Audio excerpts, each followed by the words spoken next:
사람과 한번 인사하겠습니다. 사랑합니다. 축복합니다. 네.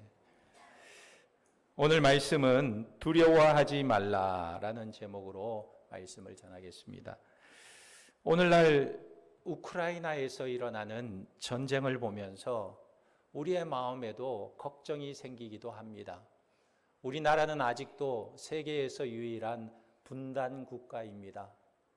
그래서 우리나라에도 전쟁이 일어나면 어떡하나 이런 불안한 마음이, 두려움이 우리에게도 있는 것입니다. 북한이 핵무기를 개발하고 군사력을 강화하고 ICBM 기술을 극대화하면 할수록 우리의 마음속에 염려와 걱정이 생길 수밖에 없어요. 두려울 수밖에 없는 것입니다. 전쟁이 일어나면 어떡하나.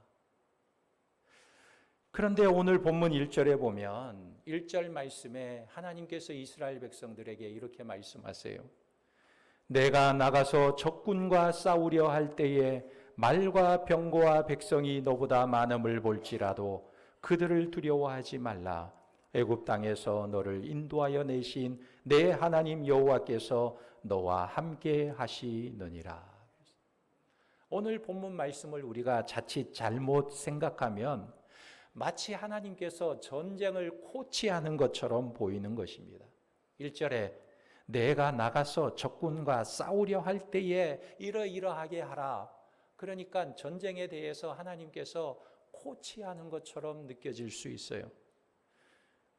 전쟁을 하는 방법을 하나님께서 가르쳐 주시는 것 같이 그렇게 보이는 것입니다.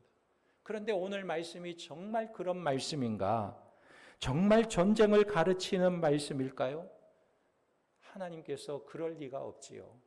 하나님께서 이스라엘 백성들에게 전쟁을 가르칠 리가 없는 것입니다.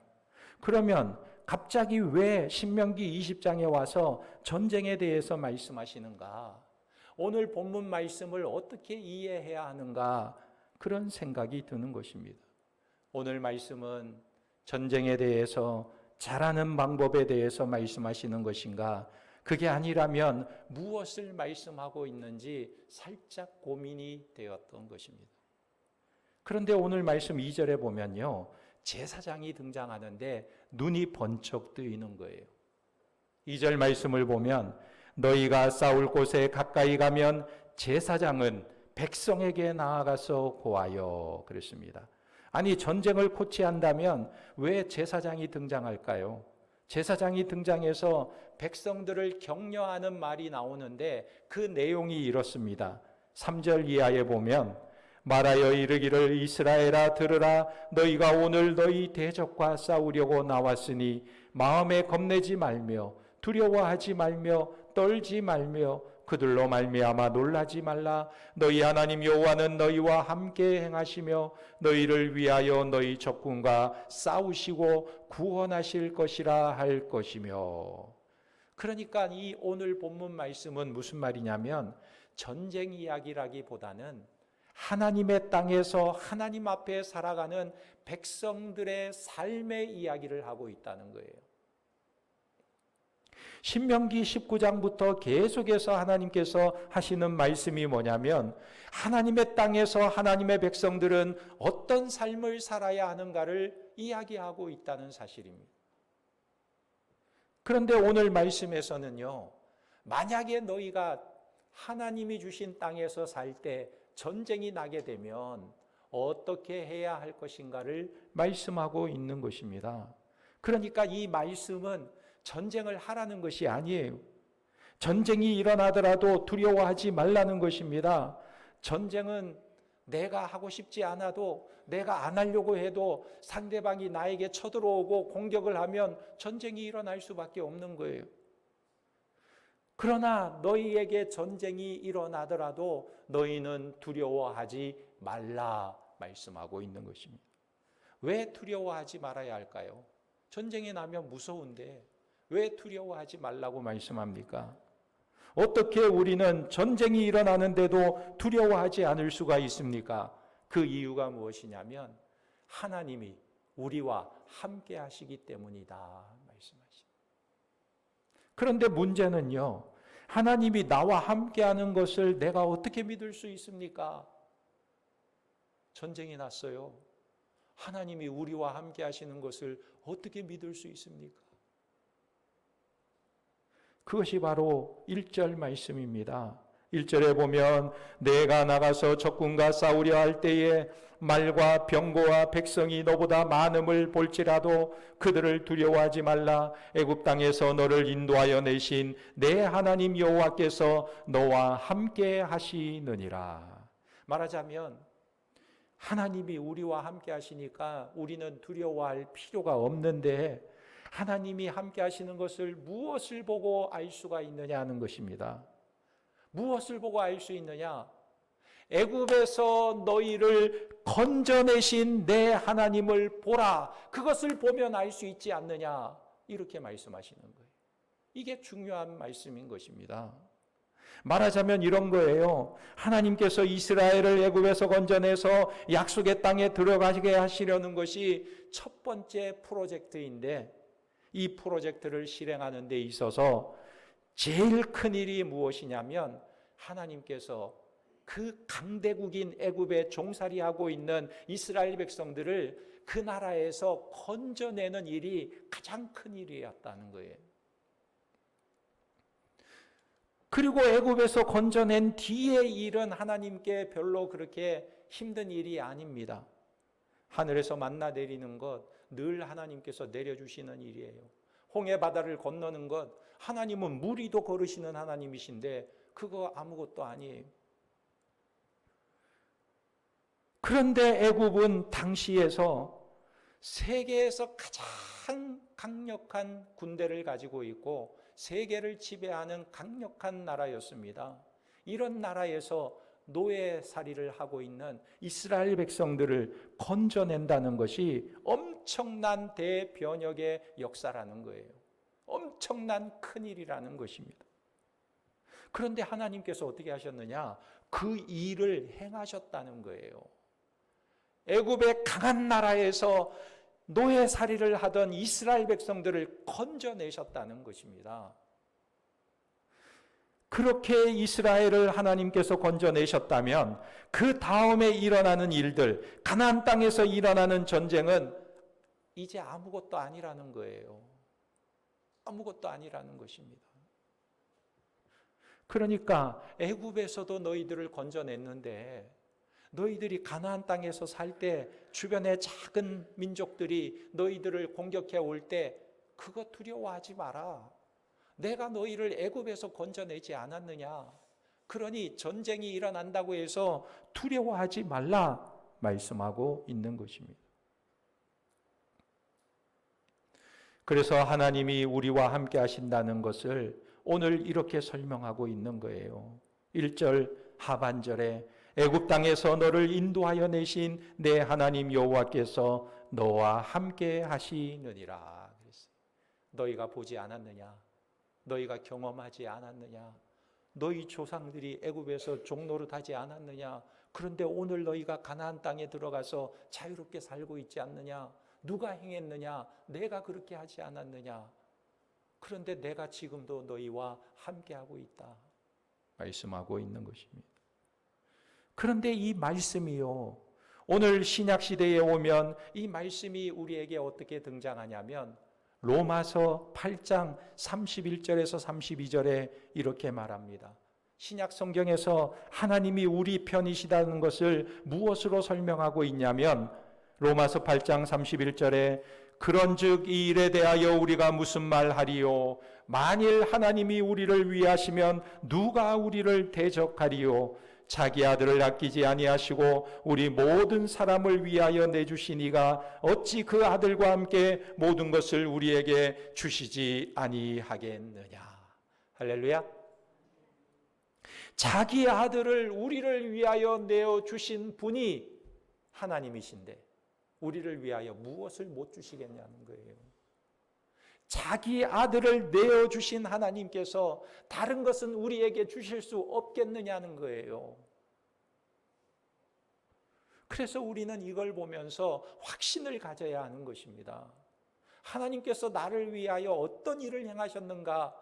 내가 어떤 은혜를 입고 사느냐, 이걸 보면서 확신을 가져야 하는 것입니다.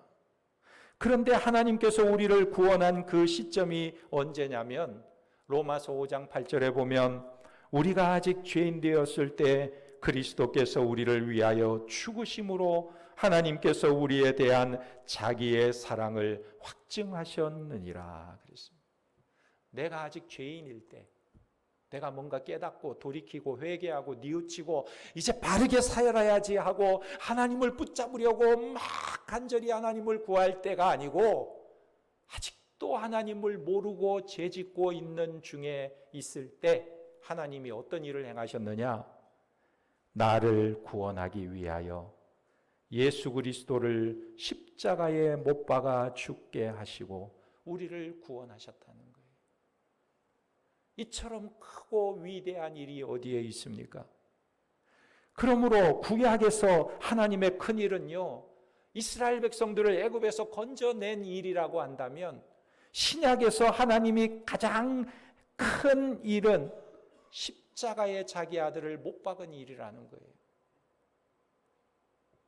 이런 일을 하나님이 행하셨다면 나머지 모든 일은 하나님 앞에 아주 사소한 일이에요. 작은 일일 뿐인 것입니다.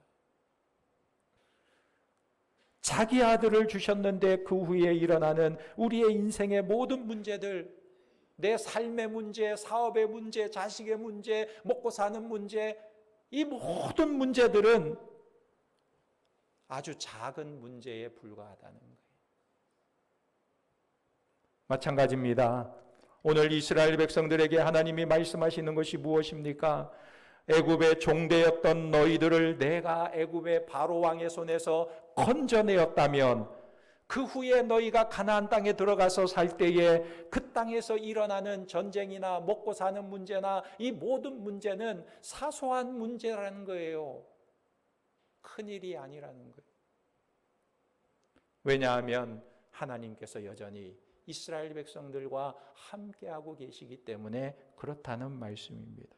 하나님이 내 편이 되어주고 계시기 때문에 큰 문제가 되지 않는다는 거예요. 그렇다면 중요한 것은요, 하나님이 어떻게 내 편이 되시느냐 하는 것입니다. 여러분, 하나님은 여러분의 편이십니까? 하나님은 내 편이십니까? 하나님은 저 권사님의 편 아닌가? 하나님은 저 장로님의 편은 아닌가? 내 편은 아니고 저분의 편만 아닌가? 하나님은 여러분의 편이 맞습니까? 어떻게 아냐는 거예요. 오늘 3절 말씀에 보면 제사장들이 백성들에게 이렇게 말하고 있습니다. 말하여 이르기를 이스라엘아 들으라 너희가 오늘 너희의 대적과 싸우려고 나왔으니 마음에 겁내지 말며 두려워하지 말며 떨지 말며 그들로 말미암아 놀라지 말라. 왜냐하면 그 이유가요 4절에 나와요. 너희 하나님 여호와는 너희와 함께 행하시며 너희를 위하여 너희 적군과 싸우시고 구원하실 것이라 할 것이며 그랬습니다. 하나님이 어떻게 우리 편을 드시느냐? 하나님이 우리와 함께 해주시는 거예요. 하나님이 우리와 함께 하신다는 거예요. 하나님이 나와 함께 하시는 것이 하나님이 내 편이 되어 주신다는 것입니다.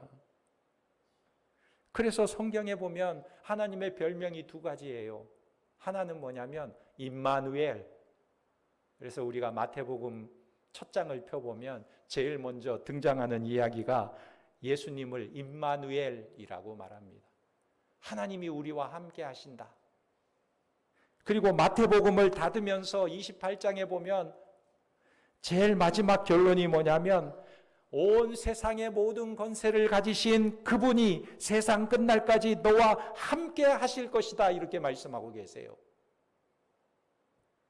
그래서 또 다른 별명이 뭐냐면 예수님을 보혜사라고 하는데 보혜사는 지킬 보, 은혜, 은, 스승사. 그러니까 예수님은 나를 지키시고 보호하시고 은혜 주시고 가르치시는 분이시라는 거예요. 이걸 영어로 말하면 comforter. 위로자입니다. 위로자. 그래서 요한복음 16장 26절에 보면 예수님께서 부활하시고 승천하실 때 또 다른 보혜사 성령을 보내셔서 영원토록 너희에게서 떠나지 않으시리라고 약속하신 거예요. 그런데 재밌는 것은요, 영국에서는 이 컴포터를 이런 의미로 사용하기도 합니다. 긴 털목도리, 고무 젖꼭지, 이런 뜻으로 쓰이기도 하는 거예요. 참 재밌는 표현이죠. 왜 이렇게 쓰이는가 생각해 보면요, 겨울에 긴 털목도리를 목에 두르면 어때요? 너무 따뜻하죠. 너무 포근하죠. 온몸을 따뜻하게 감싸주는 거예요. 그리고 아이에게 고무 젖꼭지는 엄마의 따뜻한 품과 같은 거예요. 포근한 것이죠. 그러니까 이 말이 무슨 뜻이냐면, 임마누엘이나 보혜사든 예수님은 나와 연합되어서 분리될 수 없는 관계라고 말씀하고 있는 거예요. 그러므로 이 말씀을 우리가 곰곰이 생각해 보면요, 적이 나에게 쳐들어올 때, 전쟁이 일어나서 적이 나에게 공격해 올 때 누구부터 쳐야 나를 넘어뜨릴 수 있을까요? 나와 함께하고 계시는 예수님을 먼저 공격해야 되는 거예요. 나와 함께하고 계시는 하나님을 공격해야 되는 것입니다. 내 안에 임재해 계시는 성령님을 내 안에서 몰아내야 나를 넘어뜨릴 수가 있는 것입니다. 그래서 오늘 이것을 신명기에서 말씀하고 있는 거예요. 하나님의 백성들은 혼자 사는 것이 아니다. 하나님의 백성들은 혼자가 아니다. 하나님이 너희와 함께하고 계신다. 그러니까 너희가 세상을 두려워할 필요가 없고 전쟁에 대해서 두려워할 필요가 없다는 거예요. 하나님이 너희와 함께하고 계신다. 권투에서 세계 챔피언인 무하마드 알리, 너무나 유명한 선수였죠. 이 무하마드 알리가 자기의 권투 실력보다 허풍으로 더 많이 알려져 있습니다. 그가 한마디 말을 하면요, 그게 그냥 기사화가 돼요. 얼마나 허풍을 잘 떠는지. 그런데 그가 한 번은 비행기를 타고 권투 경기가 열리는 곳으로 가려고 비행기를 탔는데, 비행기가 이륙하기 전에 승무원이 안내 방송을 했습니다. 승객들 모두 안전벨트를 착용해 주세요.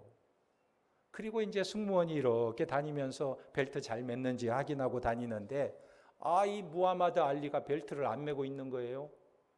그래서 승무원이 그에게 말했습니다. 비행기가 이제 이륙하니까 안전벨트를 착용하세요. 그러자 이 무하마드 알리가 화를 내면서 큰 소리를 치는데 뭐라고 하냐면, 슈퍼맨은 벨트를 맬 필요가 없어요. 자기가 슈퍼맨이라는 거예요. 그러자 이 승무원이 알리를 바라보면서 이렇게 말했습니다. 뭐라고 말했을까요? 슈퍼맨은 벨트를 맬 필요가 없지요.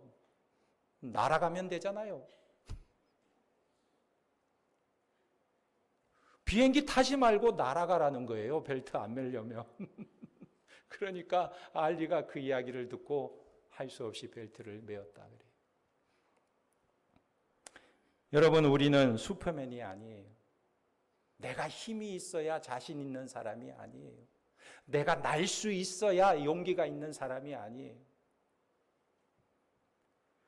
우리는 우리 주 예수 그리스도와 하나님 아버지와 성령님께서 우리와 함께하고 있는 자들인 줄 믿으시기 바랍니다. 하나님이 함께 하시기 때문에 두려워하지 않는 거예요. 하나님이 함께 하시기 때문에 안전한 자들이라는 것입니다. 그러므로 나를 치려면 먼저 예수님을 쳐야 하는 거예요. 나를 실패케 하려면 성령님을 내 마음 가운데 몰아내야 하는 것입니다.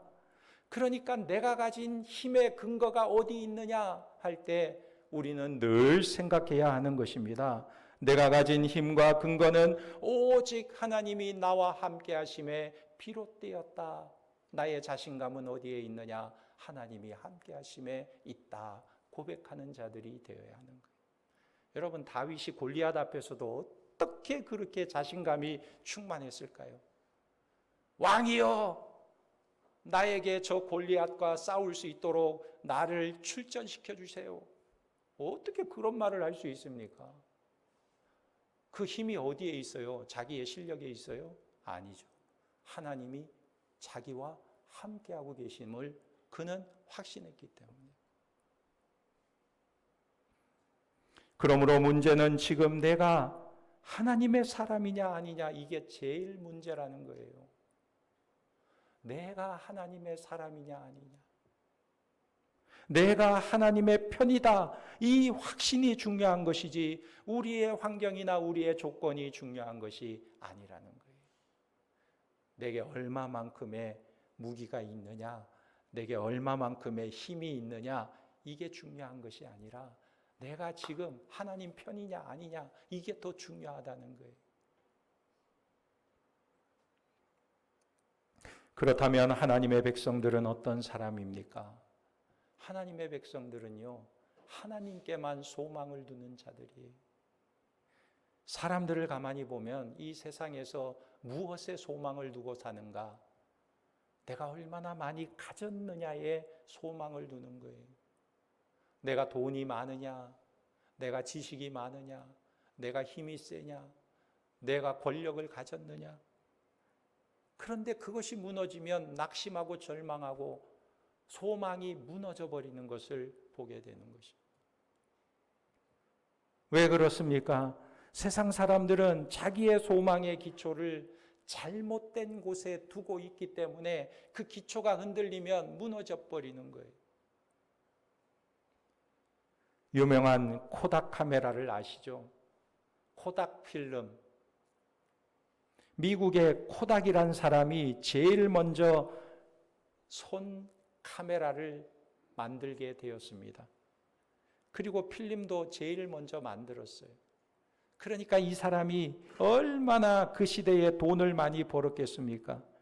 뉴욕에 가면 이스트만 코닥 컴퍼니가 있는데 이 회사가요, 어마어마한 땅 위에 지어져 있다고 그래요.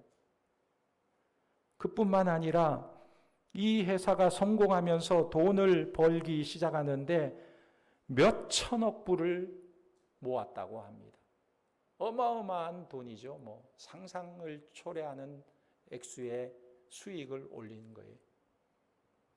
그런데 그가 이렇게 사업에 성공하고 돈을 많이 모았지만 마지막에 그의 인생이 어떻게 끝났냐면 자기 인생에 대한 환멸을 느끼면서 그만 자살하게 되었다는 거예요. 아니, 그렇게 많은 돈을 벌고 그렇게 많은 것을 누리는데 왜 환멸을 느낍니까? 왜 절망을 할까요? 세상의 소망이라는 것이 남들이 볼 때에는 굉장한 것 같아도 얻어놓고 보니까 거기에는 참 만족이 없어요. 마치 바닷속의 회초와 같은 것입니다. 우리가 물안경을 끼고 바닷속에 들어가서 바닷속을 보면 그 해초들이 얼마나 아름답고 얼마나 보기 좋아요. 그런데 그것을 따가지고 밖으로 나오면 별 볼 일 없어요. 흐물흐물하고 별 볼 일 없다는 거예요. 세상에서 우리가 성취하는 소망이라는 것들이 마치 안개와 같고 불의 꽃과 같다고 성경은 말씀하고 있는 것입니다. 어느 정도 그것이 우리에게 기쁨을 줄 수는 있지만 그 기쁨이 영원하지 않고 잠깐뿐이라고 성경은 말하고 있어요. 마치 안개와 같다 말하고 있는 것입니다. 여러분, 안개 아무리 짙게 껴 있어도 안개는요, 순식간에 걷어지는 거예요. 순식간에 사라지는 거예요. 꽃이 아무리 아름답고 예뻐도 꽃은 시간이 지나면 떨어져. 시들어서 떨어져요.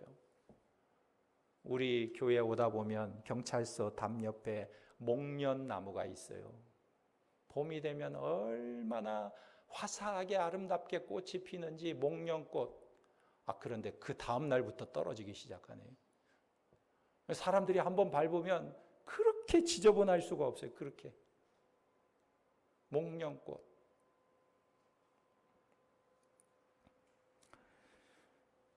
그러나 우리 하나님의 백성들은, 하나님의 선민은 자기 인생의 최고의 기쁨과 자랑과 행복이 물질에 있지 않고 하나님이 내 편 되어 주심에 있다는 거예요.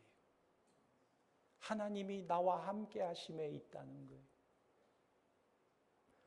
그렇다면 우리의 싸움은 외적인 조건의 싸움이 아닌 것입니다. 내적인 싸움이에요. 내적인 싸움. 우리의 적은 보이는 것에 흔들리며 보이는 것으로 안심하는 세상적인 생각이 라는 거예요. 하나님이 우리의 힘이요, 하나님이 우리의 주인이요, 하나님의 우리의 복의 근원임을 놓쳐버린 마음, 그것이 문제라는 거예요. 그래서 오늘 본문은 우리에게 두려워하지 말라 말씀하고 있는 것입니다. 이제 적들에게 말씀하는 것이 아니라 우리의 마음속에 말씀하고 있는 거예요. 너희가 적을 보더라도 두려워하지 말라. 내가 너의 편이 되느라. 내가 너와 함께하리라 말씀하고 있는 것입니다. 내가 뭘 가졌느냐, 내가 적보다 더 많은 무기를 가졌느냐, 그거 볼 것이 아니라 하나님이 너와 함께하고 있느냐, 그것을 보라는 것입니다. 로마서 8장 35절에 누가 우리를 그리스도의 사랑에서 끊으리요, 환난이나 공고나 박해나 기근이나 적신이나 위험이나 칼이랴 그랬어요. 이 세상 어떤 피조물이라도 우리 주 예수 그리스도 안에 있는 하나님의 사랑에서 우리를 끊을 수 없으리라. 할렐루야. 하나님이 여러분들을 붙들고 계심을 믿으시기 바랍니다. 하나님이 나와 함께하고 계심을 믿으시기 바랍니다. 그렇다면 우리는 실패할 수가 없어요. 뭐가 두렵겠습니까? 그러므로 우리의 대적은 무엇이냐면 흔들리는 나의 마음이고 세상의 유혹과 시험이 우리의 대적이라는 거예요. 그래서 오늘 이스라엘 백성들에게 하나님께서 요구하시는 것 중에 하나가 뭐냐면, 너희는 전쟁이 나더라도 전쟁을 위해서 많은 것을 준비하지 말라. 말도 많이 두지 말고, 무기도 많이 두지 말고, 군사도 많이 두지 말라. 이렇게 말씀하시는 거예요. 왜요? 하나님이 너희와 함께 하시니까 너희가 그런 것 많이 가지고 있을 필요가 없다. 그런 거 의지할 필요가 없다. 말씀하시는 거예요. 그래서 오늘 말씀 4절 이하에 보면 참 재미가 있어요. 하나님께서 이스라엘 백성들에게 전쟁을 얘기해 놓고 그 다음에 뭘 말씀하시냐면, 너희가 이렇게 실천해라, 생활 속에서 이렇게 살아라 말씀하고 있는데, 그 내용이 4절 이하입니다. 너희 하나님 여호와는 너희와 함께 행하시며 너희를 위하여 너희 적군과 싸우시고 구원하실 것이라 할 것이며, 책임자들은 백성에게 말하여 이르기를 새 집을 건축하고 낙성식을 행하지 못한 자가 있느냐, 그는 집으로 돌아갈지니. 집으로 돌려보내라는 거예요. 또 6절에 포도원을 만들고 그 과실을 먹지 못한 자가 있느냐, 그는 집으로 돌아갈지니. 집으로 돌려보내라는 거예요. 7절에 여자와 약혼하고 그와 결혼하지 못한 자가 있느냐, 그는 집으로 돌아갈지니. 돌려보내라는 거예요. 8절에 책임자들은 또 백성에게 말하여 이르기를 두려워서 마음이 허약한 자가 있느냐, 그는 집으로 돌아갈지니. 그랬어요. 마음이 허약한 자 집으로 돌아갈지니. 요즘 군대는 훈련병들이요, 저 못 뛸 것 같아요 그러면 열외, 저 총 못 쏠 것 같아요 그러면 열외. 그렇대요. 우리나라 안전한가요? 근데 지금 하나님께서 이스라엘 백성들에게 전쟁이 나더라도 군사를 많이 모아야 되는데도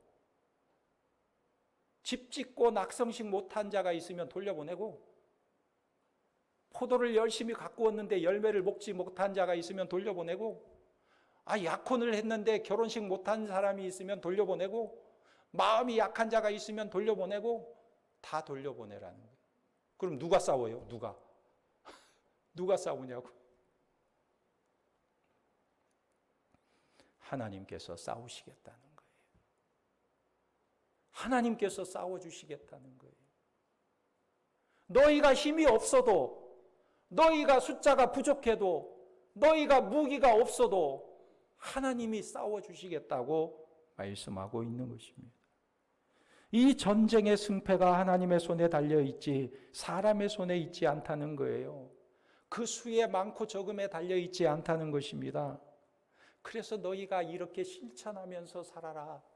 가나안 땅에서 너희 힘을 많이 키우려고 애쓰지 말고 이 말씀을 실천하고 살아라 말씀하고 있는 거예요. 왜? 그렇게 하는 것이 하나님을 의지하고 하나님과 동행하는 삶이기 때문에.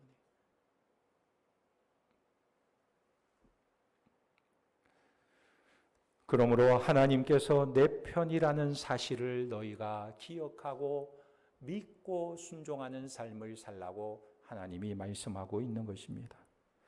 이것이 오늘날도 우리나라가 탱크나 미사일이나 전투기나 이런 것을 많이 가지지 말라는 그런 말은 아니에요. 원리가 그렇다는 것입니다. 우리의 삶의 모든 삶의 영역에 어떤 조건과 환경과 무슨 일이 일어난다 해도 하나님만이 방패라는 것을 기억하라는 말씀이라는 것. 다윗처럼 하나님만이 나의 구원이요 나의 산성이요 나의 상급이요 나의 기쁨이요 나의 자랑이요 나의 면류관이요 나의 구원의 뿌리요 나의 피할 바위라고 고백하는 그 믿음의 고백처럼 우리도 그런 믿음의 고백을 하며 하나님을 바라보며 의지하며 살라는 것입니다. 그렇게 하는 것이 바로 승리의 비결이라는 거예요. 그러므로 우리가 오직 두려워할 것이 있다면 내가 이 사실을 잊어버리고 믿음이 흔들리는 것을 두려워해야 되는 거예요.